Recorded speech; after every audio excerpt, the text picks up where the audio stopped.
ईश्वर से प्रार्थना कैसे करें? परमेश्वर भक्ति में अनेकों प्रकार की क्रियाएं कहा गया है। उन क्रियाओं में सबसे महत्वपूर्ण क्रिया है परमेश्वर से प्रार्थना।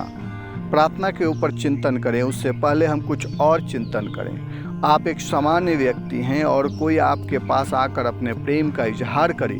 जब वह प्रेम का इजहार करेगा तो आप यह समझ जाओगे कि उसका प्रेम सच्चा है अथवा झूठा। अब इस प्रकार से जो परमेश्वर हमारे ही अंदर बैठा हुआ है उसे कैसे नहीं मालूम पड़ेगा कि आप प्रार्थना कैसा कर रहे हो। आज के समय अधिकांश प्रार्थना ऐसा होता है जैसा मानो प्रार्थना रटा हुआ है। अनेक प्रकार की चालीसा लिखा हुआ है, अनेक प्रकार की स्तुति लिखे हुए हैं। स्तुति के अंत में स्तुति के फायदे लिखे हुए हैं और बचपन से एक ही प्रार्थना रटे जा रहे हैं। स्तुति के अंत में जो फायदे लिखा होता है, यदि वास्तविक विचार करें तो वह कितना पूरा होता है, यह विचारणीय बात है। यहाँ फिर एक बात है, यदि पूजन है, वैदिक अनुष्ठान है तो लिखा हुआ हर एक शब्द सत्य है, परंतु अपनी पुकार परमेश्वर तक पहुँचाना है तो लिखा हुआ शब्द का कोई अर्थ नहीं। आश्चर्य की बात है, हम महीनों और सालों से स्तुति चालीसा गाए जा रहे हैं, परमेश्वर को मानो कोई फर्क ही नहीं पड़ता।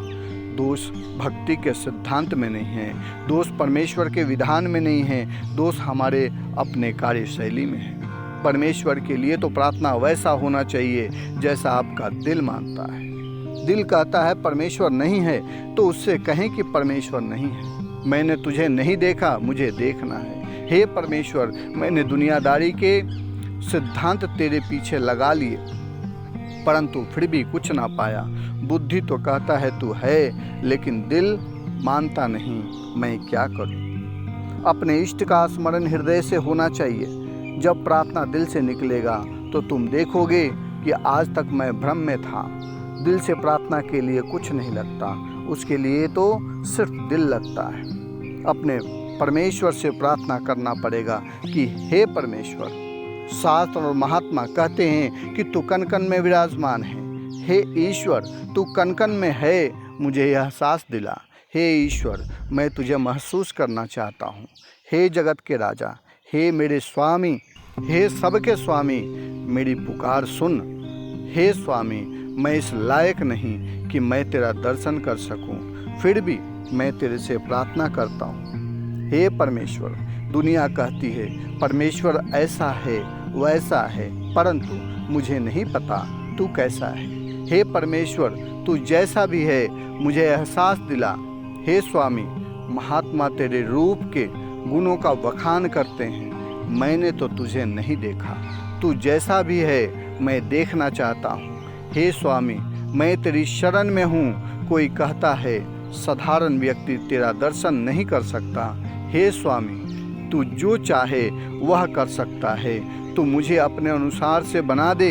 हे स्वामी, आज मैं प्रकृति का गुलाम हूँ, तू मुझे अपना गुलाम बना ले।